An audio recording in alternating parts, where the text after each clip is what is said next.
Tazidi kuifungua Korogwe kwa lami, na njia tutakayoanza nayo na kama ilivyo kwenye ilani ya uchaguzi ni njia ya Soni Bumbuli Dindira Korogwe kilomita 74, na barabara pia ya Old Korogwe kwa Mdolwa, Magoma, Mashewa, Bombo Mtoni, Mabokweni kilomita 128. Hizo tunakwenda kuzijenga kwa kiwango cha lami.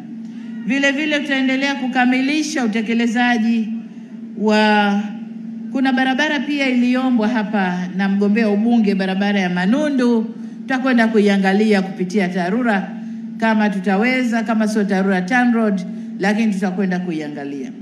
Ndani ya Korogwe hapa kunapita mradi mkubwa wa kitaifa wa kusafirisha mafuta ghafi kutoka Uganda hadi Chongoleani. Kwa hiyo hapa napo tunakwenda kujitahidi mradi huu kamilike, tukijua kwamba Korogwe ni kituo muhimu na kuna ajira zitapatikana kutokana na mradi huu. Vile vile kwenye mkoa wetu huu wa Tanga tutakuja na mradi wa ujenzi wa reli kutoka Tanga bandarini kule hadi Musoma, mkoa mwingine huko, kupitia Moshi na Arusha, takriban kilomita 1108.